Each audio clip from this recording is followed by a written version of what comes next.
Today I want to show you how to be able to trace out or to bring out any logo in Corel Draw. Is that easy and is that simple? The tool that I'm going to show you here is so easy that it makes me always want to use Corel Draw. It's one of the best reasons why I use Corel Draw, because it's so efficient and effective.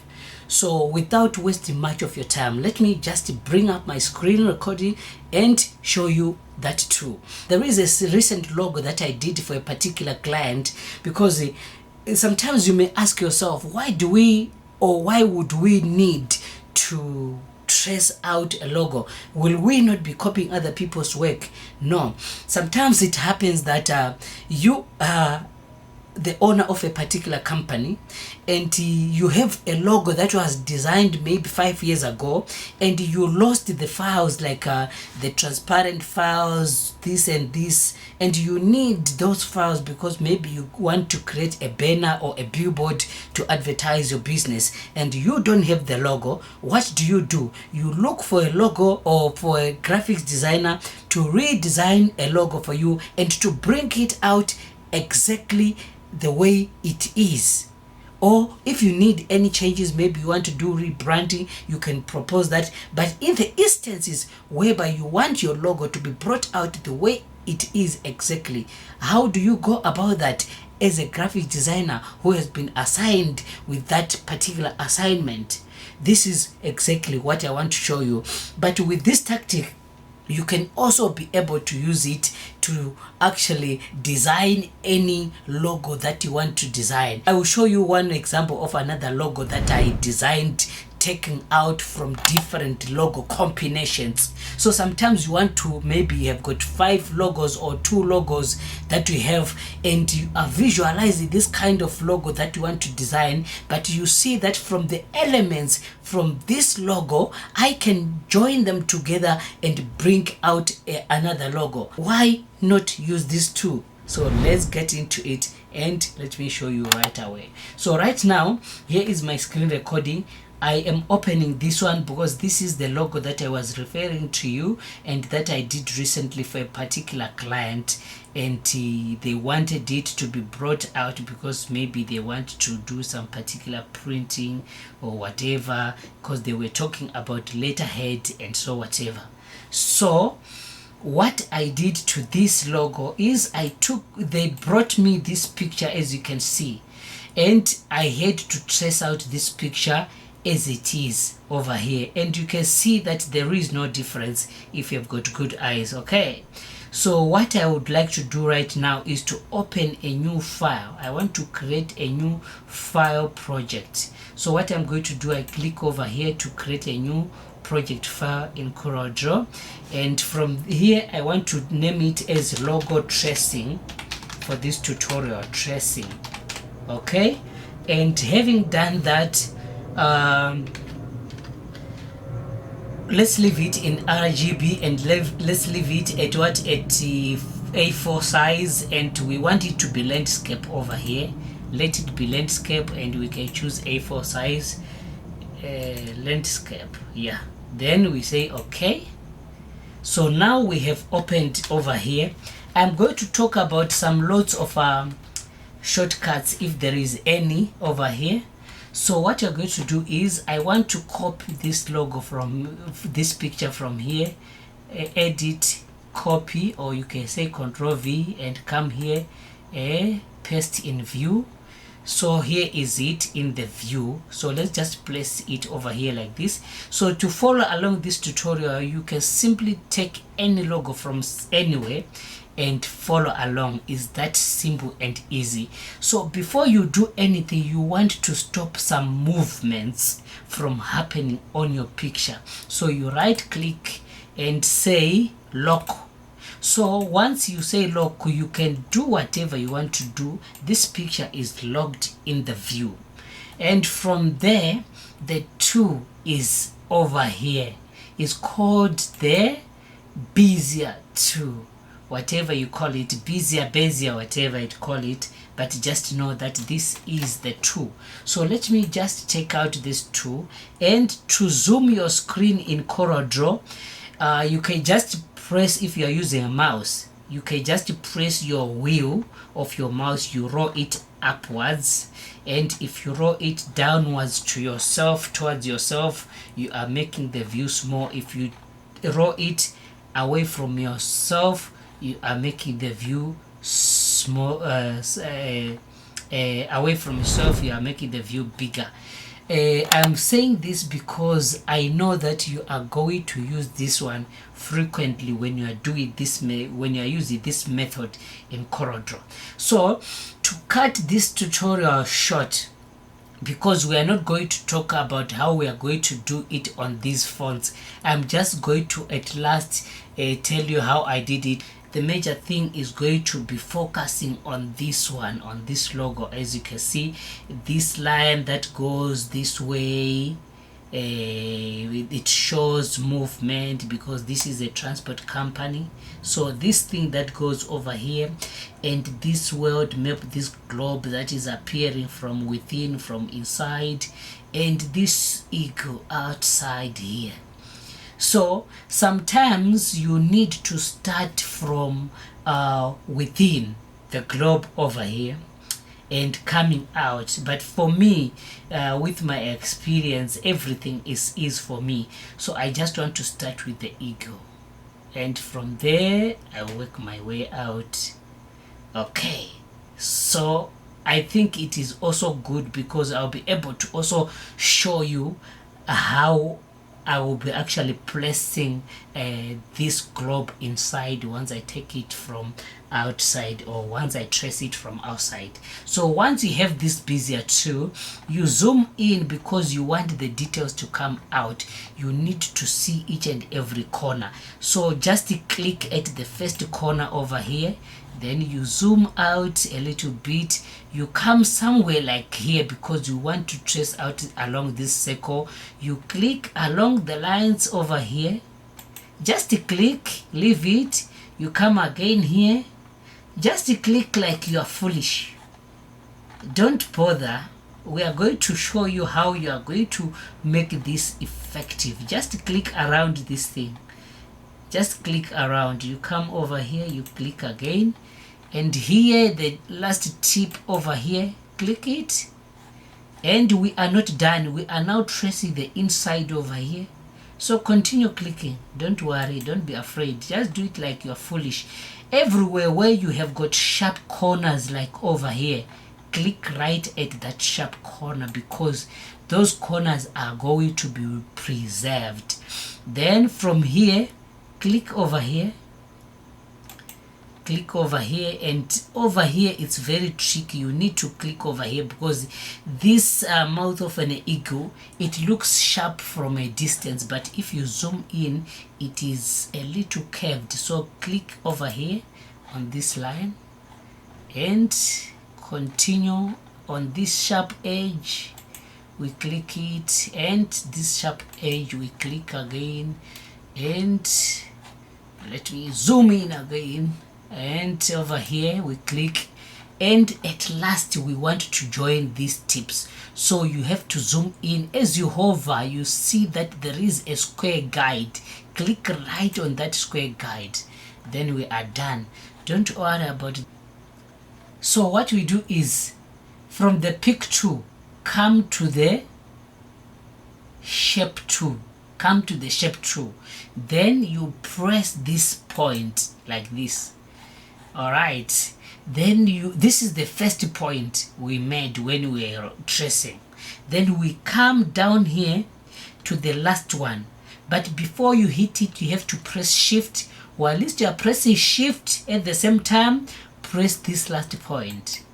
Now all our points are selected. This is the easiest way of selecting all our points, but in some cases it refuses to do that. So you have to press Ctrl and click each individual points right through. So having done this, our points are selected. You right click and you say to curve. So in other words, we are converting all these points to curve. All right, so we convert them to curve. Then we click outside. They are converted to curve. Sorry, So once they are like this, if you select on each, what is happening? Once you select on each and every point, you see that there are handles that are being reviewed. This is where the whole magic is. And this way, we are done with our logo tracing. Let's go and celebrate to the party. All right, let's continue. Let me now show you what you can do. You simply have to grab this handle, you take it to the circle, and you grab this handle, you take it to the circle. Just make sure that it's aligning. Okay, so sometimes you find out that if you pull it up like this, it will go out of the range. To bring it into the range, you do like this. And over here, what do? You take this handle, you bring it out like this, and over here you bring it out like this. But sometimes you find out that when you bring it out like this, you can see here it's no longer evenly distributed. Our circle is distorted. So in such circumstances, what do? You should bring it back like this. You should bring it back. It will be actually try to tell you that you are out of range. Okay, and over here it could be telling us that something is wrong. Then over here we come, we continue, we trace it out, bring it out. You see, is that easy, right? It's that simple. It's that simple. Eating is even harder than this. Eating is even harder than this. Is that easy? Drag it out like that. And over here we do the same thing. Take it, take it, take it, bring it. I'm just taking the handles, okay? Following the procedure that I have shown you from start on how to tweak these handles. Okay, where you don't see, scroll your mouse, zoom in, zoom out. It's that simple. In the first day, it may seem difficult for you, but you need to take at least 3 days. Or, because by 3 days I don't mean that you have to spend the whole day doing this. Okay, so here it's tricky. Can you see what is happening here? Which handle should I take first? The handle that must be brought to the shape is this one first, because if we take this one still needs to be taken over here, so we don't want disturbances. We take this one first, we grab it over here, we put it up here. Yes, now what do? We zoom in, we take this one, we place it here right at the corner here, because we want to shape here. This one is not pointing, is not sharp, it's curve. So from there, what do? If this tip is not satisfying to us, we are going to do something for it. But for the meantime, let's work on refining. Okay, and if you see and you make a mistake, you cut the point like this, you just press Ctrl Z to undo. Then you come back to your handles, you put them back. So now let's see if our logo is coming out. Oh, I am not done, sorry, I rushed, I left here. I still have a lot of work to be done over here. So we bring it like this. Okay, here finalizing. Okay, I hope my voice is clear on my mouse, because or on my mic, because my microphone is close to me. But no worries, I will edit the voice to be louder in the production. Wow, look at what is coming out right now. So what I want to do right now is to come here and fill with particular color. So I just want to select this blue. Ooh, look at how it looks. Look at how it looks. But if you are having good eyes, you can notice something. Look at this mouth of the eagle. Is it how it should look?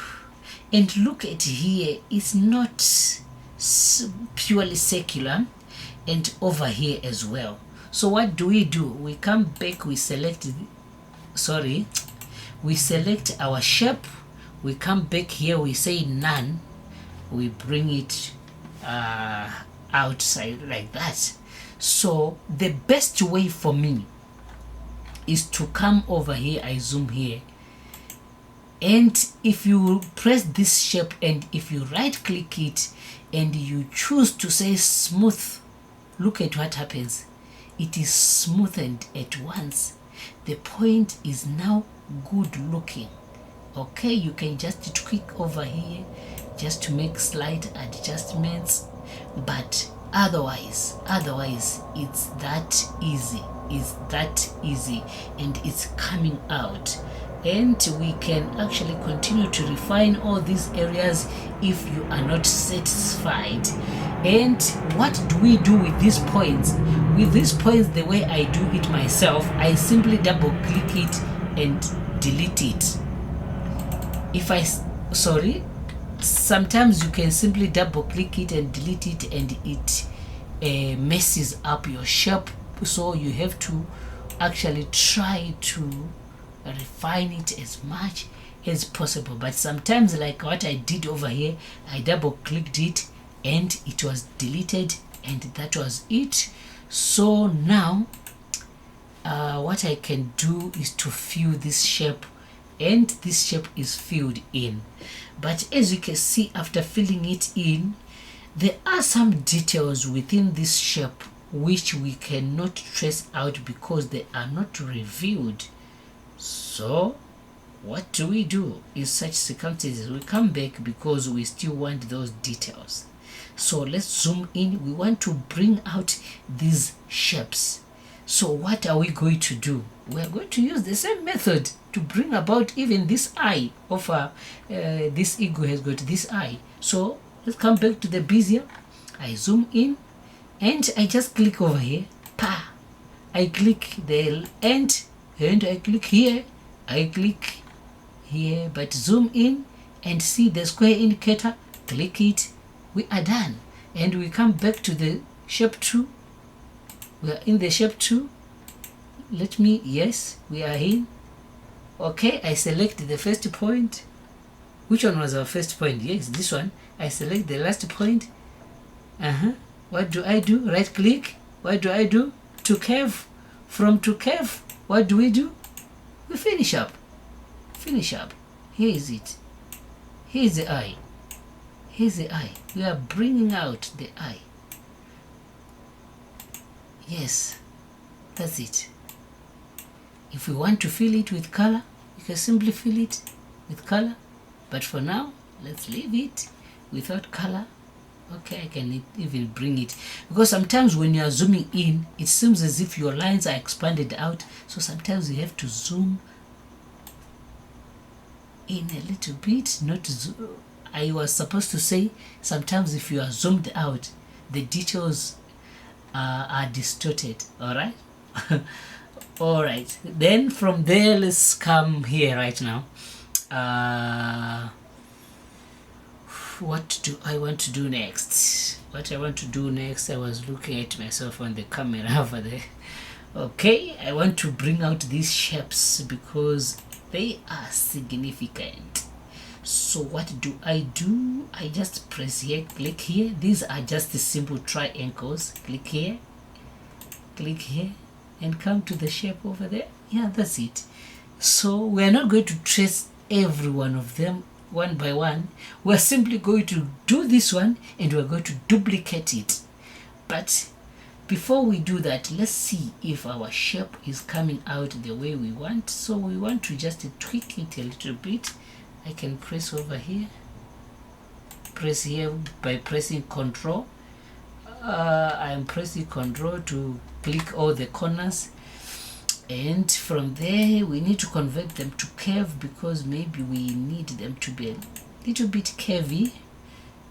Okay, and I'm also going to show you some of the little advanced features, little bit. Okay, I want it to be just a little bit like not exactly straight. Yeah, so we are done with this one. We need to fill it with color. I'm going to fill it with black. As you can see that this is black and white, so I fill it with black like this. So if I press Ctrl D, it is duplicating, so I will simply duplicate and I will rotate it to match what I want. So to get into the rotation mode, you just double, if you click you are in the selection, if you click again you are in the rotation. You catch it up with these handles, you rotate it. Yeah, then from there we press D, we duplicate it. So in many cases you see that Corel Draw has got this way of trying to maintain the distance of duplication. It will be trying to estimate that you want it to be pasted there, so that is why it is, after clicking it, it actually went over there. So sometimes maybe I'm not explaining some of the things like what I did just now. It's like when I clicked, it came to the shape 2 and I came back to what, to the pick 2 over here. So you always have to come back to the pick 2, and we take this one, we rotate it to try, sorry, you see like this, you have to just click back to the select, to the pick 2. In Adobe Illustrator, Adobe softwares, it's regarded as the selection 2, but here we are in Corel Draw, so we call it the pick 2. This is the language of Corel Draw. So sometimes I may use these words interchangeably, but you should know that because we are in Corel Draw, I'm just trying to say it's the pick 2 instead of the selection 2. So hope that's clear. Let me duplicate this one, put it here, bring about, I don't know how long this tutorial is going to take, depending on how I am explaining it, how I'm explaining things. But to me, what is important is not how long it is going to take, but how much you get out of it. Because the purpose of such tutorials is to assist each other. So even if I speed up and you are not helped, what is the meaning of it? It's not meaningful. And again, if you see that this tutorial is getting longer, it will simply mean that you are that fast learning student and you have already mastered what we are doing here. So stop watching and go and do the work. Don't mind the noise that is happening over my roof. Sometimes I don't know, I'm recording during the night, and you know, sometimes an aeroplane can just pass. I'm fairly closer to the airport. So we are done. We have these shapes coming out, and these shapes, to my assumption, they are above our, yes, they are above our ego. So what we are going to do, our ego must be in white, filled with white, but the eye is in black. But while the eye is in black, there is also something about the eye. It should have a white circle inside. So I'm going to do this. I select the ego. I cancel the fill in. This is the option to cancel the fill in of the shape. And here I want to retrace this circle inside the eye for it to be white. So I'm going back to the Bezier Tool. I zoom in, I press here, here, here. Okay, that was quick. Then I come here, I select the points, right click, convert to curve. All right, we are almost done. So the logic is going to be the same for the rest of what we are going to do. So this one inside, we're going to fill it with white. Fill with white. This one outside, we fill with black. Wow, now you see, this is what I was meaning. And there we go. Here we have the white. Whoa, look at how it is coming out. It's so amazing. Now I press shift, not shift, I press shift. I want to select all these things, so I press 1 and I press shift. I begin to select one at a time, one at a time. And what do I want to do? I don't want these triangular shapes to be much sharp and much visible. I want to play around with them to be a little bit blurry and show kind of movement, because the ego is all about movement. So we want to use a tool called Gaussian, or an effect called Gaussian blur. You come under effects over here, you say, where do we choose? Blur. Over at blur, you choose Gaussian blur. Alright, here under the Gaussian blur, am I satisfied with 3.6? I want it to be a little bit more the way I see things over here. I want it to be, yes, I like here at 5.9. I click OK. Then from there, when you look at this ego, if we are to come back here, if I am to drag it away like this, we have this this one is a little bit bigger, it's thicker. Okay, so I say Control Z to undo, and I want to make it maybe, let me zoom in a little bit. I want to make it maybe 1. Yes, it's satisfying, it's good. Then from there, what do? I just say right click, highlight everything, and I say right click and I say group. Everything is grouped right now.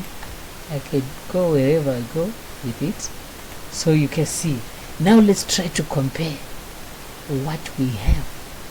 I don't know whether tracing out this map is going to be difficult, but let me actually bring out things back, because this tutorial is to teach you. If you think you have mastered what I'm doing, you can go ahead and play around these two. But if you are not satisfied, let's continue. So what I want to do here is I come right here from outside.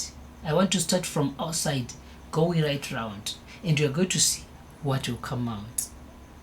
Alright, so I'm going to do it faster. Is it? Let me do it slower, because you want to see. Okay, I click over here and I click right here.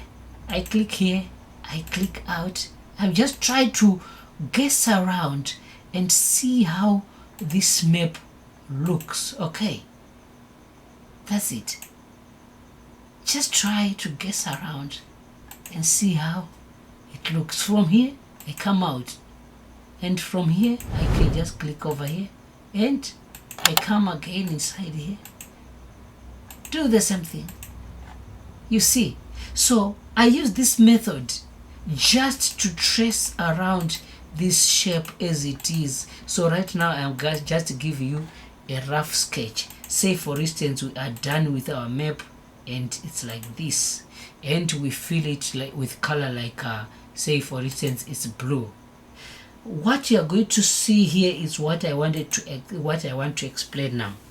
So you see that this shape is above this one, but from our log over here, the shape is inside. Okay, so what you simply do is to right click. You either click this one because it's grouped. That is now the advantage of grouping. Because it's grouped, you right click and you say order to front, you bring it to front, and this shape is now behind. Then you work out over this one as well. After that, you highlight this one, you bring it to front. Everything is now at the back. So maybe you are also asking, what about these lines? Because here the methodology is the same. It's only that we are going to have a lot of corners which we are going to convert into curve, and after converting them into curve, we are going to fine-tune them so that we have this shape of a map.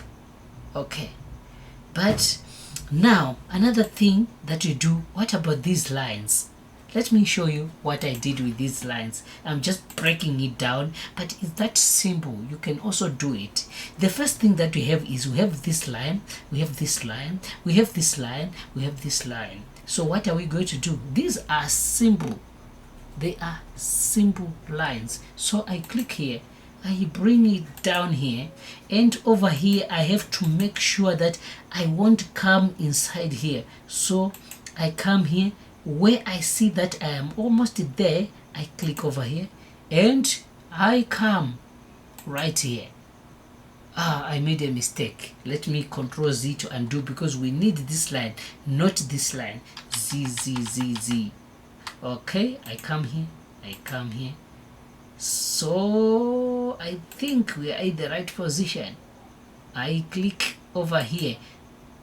Sorry, remember I'm not joining these lines. I put this line over here, put it over here, because this line is going to continue to come to this line. So from over here I come, I click down here, and from there I click over here, and here remember we have got this map coming beneath here, and we have got this line curving over here, and these lines are going to come above our map. All right, but they are going to be sealed by this movement, this curving line over here, this curving shape over here. So you should not worry, because this line is going to be behind this curvy line. So we come here, we bring our line over here, and having done that, I come over here like this. And what do? We want to convert them into curve. So I click the last one, the first one, and I press shift, I press the last one, and you see all are selected. Right click and convert to curve. And what do we do next? If I click over here, is that simple? Is that simple, right? And here we go, we have our lines. Here we go, we have our lines. We have our lines. We have our lines. We have our lines. There we go. And you choose the color that they have. So in Corel Draw, to copy the color of something, say for instance this line, we might want to make it to be a little bit like maybe 2. It's too big. 1. Okay, for now let's leave it there. Then I right click, I click this one, I say bring it where? Order to front. Okay, so it's now behind. All right, so we have these lines now, and from there we want to change their color. I want to put this light, what? While my lines are selected, what's happening? While my lines are selected, all right, it's not selecting my lines. Before I put them to the back, let me first bring them forth and give them their color. So what's happening? Let me give them their deserved color. Oh, sorry, you are not reminding me that in Corel Draw this line is not regarded as a shape. So these are some of the things that you need to understand, and that is why you need to follow along with this tutorial and watch it to the end. Okay, so this line is not regarded as a shape, and if you try to fill it from here, it won't fill up. You need to come down here and fill it from here. You double click this icon, you come here, you choose the color you want. So to put it from the side like this, and we come here, we select Yes, I think this is the color that we want over here, and I press OK. We are done. And from there, what do? We select this one, right click, order to back, and that's it. So from there, sorry, I say order to back instead of order to front, but I believe you saw my mouse. So if you want to change any colors over there, because you can see from this logo, before I designed it, I created what we call a color palette. So what is a color palette? A color palette is a way of taking out each and every single color in a particular design. You put it up before you start designing, so that you know that this color is for here and this color is for here. So how did I create this? Let me simplify it. I came to this rectangular tool over here, just click on the rectangular tool, and I created a square, random square. Then I filled it with just one color. Then I say Ctrl D. Okay, because I just look at the colors that we have, and I thought we have got 6 colors. So what did I do? 1 2 3 4 5 6. Then I arrange them like this, arrange them like this, arrange them in, just arrange them in an orderly way. Okay, so after that, what I did is, you come over here on the color eyedropper tool. On the color eyedropper tool, you are going to pick colors and drop them. That is why it is called color eyedropper. Alright, so I select this one, I pick the color that I want. You can see that this background color is brown. I don't know whether it's brown or it's between brown and green. Who knows? Then I press over here, I drop it here. Okay, I come back to the color eyedropper, because right now if you try to drop, you are dropping the same color. So you come to the pick tool, you come back to the color eyedropper, and from there, in Corel Draw, I don't usually want to use shortcuts, because shortcuts for Corel Draw are very tricky.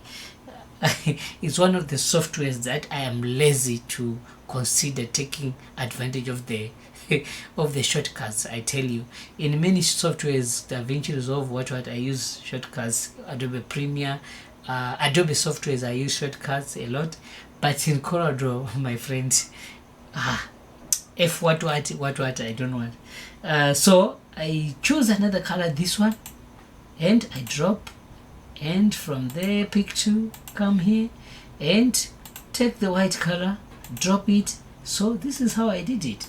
So dropping the colors in the color palettes. Now that we have our colors, from there we are done. So these are the styles, these are the tools that you need to learn when you're doing all these things.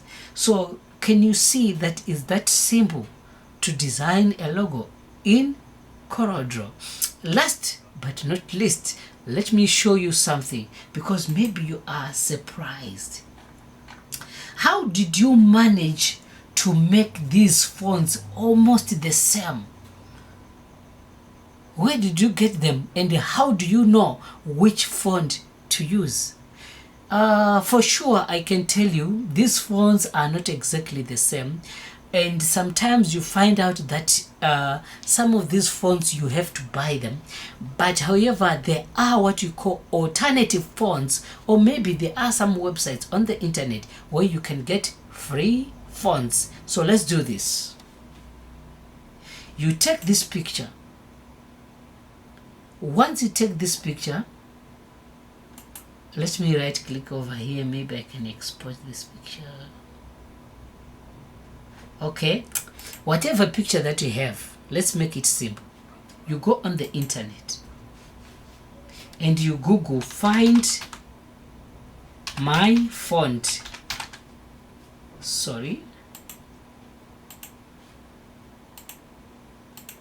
Hey, Microsoft Edge. Find my font like this. and what the font.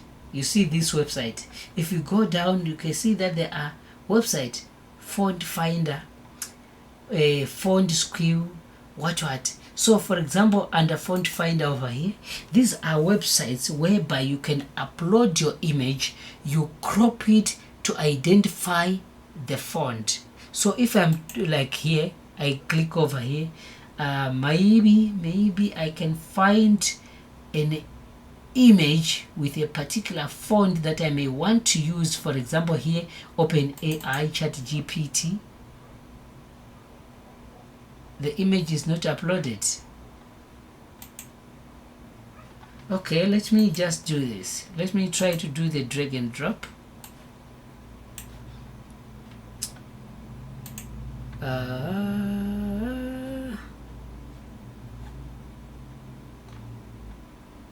Alright, here we go.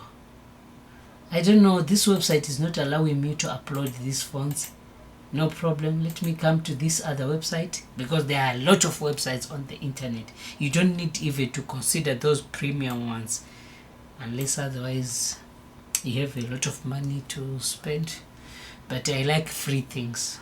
Even this software that I'm using, some say you can purchase it, but it's free. Okay, can you see that it has automatically highlighted your font? And when it is like this, you say next. From there, it is going to analyze your font, and it will bring out either the exact font. Here it is costing 49 Rand, but here we have the alternative font. Is it alternative? Yes, it is Innova Alternative Demi. Here it's Innova Demi, which is to say this font is called Innova Demi and is costing $49. And here we have got the alternative, almost the same font, and it's free. You can get it free. Just say download. Downloading, installing the font, good to go. Voila. So thank you very much for watching this video. I hope it was informative and amazing. If you want more videos like this, comment, subscribe, and let me know exactly what you want me to do so that I know how to help. Because sometimes you just record a video, you don't know exactly what challenges people are facing out there. You randomly do things, which is not right. You need to provide people what they want so that you get what you want in return.